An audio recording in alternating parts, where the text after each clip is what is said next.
Welcome back to News Across Nigeria. For more on our top stories and others, please visit our website, channelstv.com and youtube.com/channels, where you get to see some of our videos.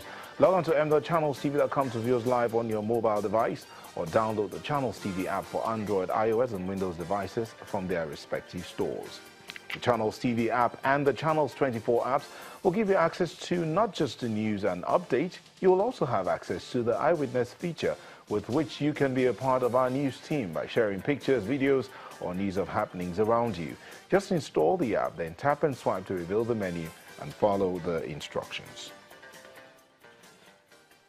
The Cross River State government has intensified health campaigns around the border communities between Nigeria and Cameroon to checkmate the transmission of transborder diseases. A state's commissioner for health believes there's a need to strengthen international border collaboration with Cameroon following an increase in activities between both countries. Bakassi local government area of Cross River State is one of many communities bordering Nigeria and Cameroon. The Bakassi people are predominantly fishermen who on a daily basis interact with Cameroonians and other foreigners following trade and intermarriage relations. A delegation led by the Commissioner for Health, DG, Primary Health Care Development Agency, delegates from the World Health Organization, security agencies, technical and health experts are on a visit to the border communities of Nigeria and Cameroon in Bakassi. The purpose of the visit is to educate the community, border operators and security agencies on symptoms for signs of diseases such as meningitis, polio, yellow fever, hemorrhagic fever and Lassa fever. The predominant occupation here is, of course, fishing and farming. So when they go into these creeks to fish and to farm, they may inadvertently come back with a lot of illnesses. That's why we are here to tell them the signs and symptoms of these common ailments so that they can detect it on time and visit the appropriate health facility. The Director General, Primary Health Care Development Agency, Dr. Betta Edu, is confident that with the steps taken by the agency through the setting up of primary health care posts and centers at all borders, the state is just a step away from eliminating polio and other diseases from the state. We are stepping up surveillance. We are being aggressive about it. We've been through all the borders, and we have also established primary health care centers and primary health care posts across all the borders in Cross River State. Meanwhile, the state's coordinator, WHO, Thomas Igbo, says they will keep supporting Cross River State government to ensure that it achieves Sustainable Development Goal 3, which is universal health coverage. WHO is in part of its reform.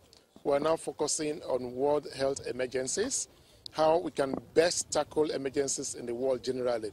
So it's not limited to Nigeria, it's global. An emergency transport unit was also activated to cover border areas for surveillance and report health cases for immediate response by the health emergency response personnel. And staying with something health-related, but this time is the northeastern part of the country where private individuals have joined efforts by government to rebuild the communities devastated by Boko Haram insurgency. The latest is a non-governmental organization that has donated an emergency hospital ward and other equipment to the Mubi General Hospital to lessen the cases transferred to the state capital. The gesture is one that the state government says it appreciates. Mubi community in Adamawa State, northeast Nigeria, is one of the communities most affected by the Boko Haram insurgency. But since its liberation from the insurgents, various efforts have been taken towards its reconstruction. One of the major considerations in the rehabilitation process is getting hospitals back on track. Answering the call to help the rebuilding process is a non-governmental organization who donates an emergency ward and medical equipment to the Mubi General Hospital. These are well received by the state government. The northern part of this state is the one that occupied by the Boko Haram, and so we're really in need of this kind of gesture. But let me go back as Oliver Twist. We really appreciate very, very much for all what you have been doing But like I said, Oliver Twist, we really want more and more and more. Of course, the government will complement. We've been complementing what we have done, but the mega resources that we are managing is nothing to run home about. It is a welcome development for health authorities in Adamawa State, who will deploy the emergency facilities to help returning refugees from Cameroon. Most of our refugees coming from Cameroon and faraway Democratic Republic of Congo, they always bring them here to Mobi before they are transported to their various states. So these organizations have helped us a great deal in having to curb outbreaks or pandemics that would have resulted if there was no health service available. The state government is also optimistic of a drastic reduction in the transfer of emergency cases to Yola, the state capital, or neighboring Gombe State. Hundreds of communication scholars joined the Minister of Information and Communication, Mr. Lai Mohammed, a veteran university lecturer, Professor Jibril Aminu, in Kano to advance the scholarly study and practice of communication in Nigeria.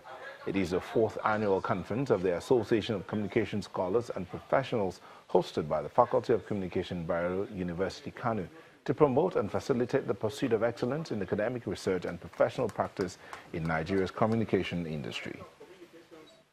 Hate speech, we must be clear, is not synonymous with free speech. Fake news is not free speech either. We assure you that we will not stifle the press. But as a government, we will act within the laws of the land. The issue of professional misconduct and abuse of privileges by the media. I remember vividly, it's an honor for me to see quite a number of academicians that we have interacted when I was the president of NUJ, especially on the 2 issues mentioned. So I want to believe that at the end of this forum, there will be recommendations that will further enhance communication. The Anambra State Governor, Willie Obiano, has told a gathering of women in the state capital that they will be included in the 2018 budget, especially in the area of agricultural financing, empowerment for self-reliance, and increment of salary for civil servants, amongst others. He was part of the 2017 Anambra Women's Summit at Professor Dora Akunyili Government Development Center, Oka, the state capital.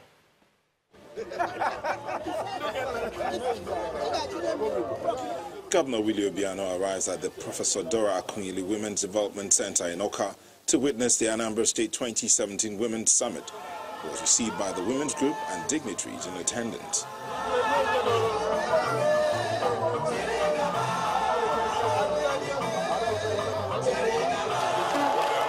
The summit, with the theme Occupation and Motherhood, Getting the Priorities Right for a Peaceful Home and Society, throws up suggestions from various speakers who believe that women should be empowered in order to become self-reliant.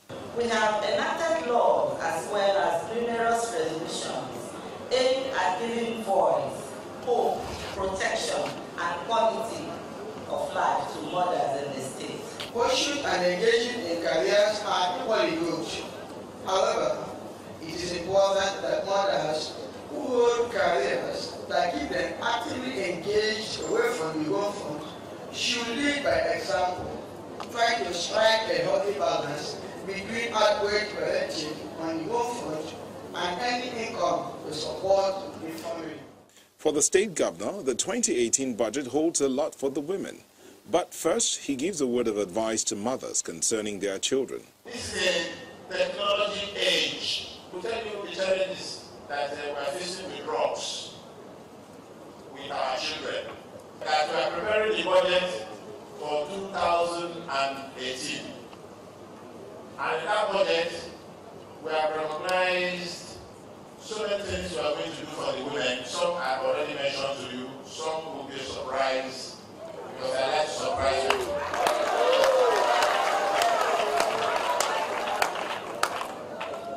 The only thing I'm asking you to do, and I'm pleading with you,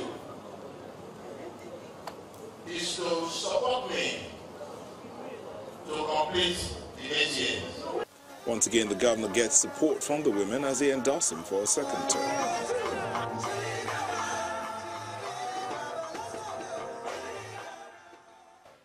Still ahead on News Across Nigeria, we are joined by the chairman of the Non-Academic Staff Union of Universities in the University of Lagos for more on their strike actions. Don't go away.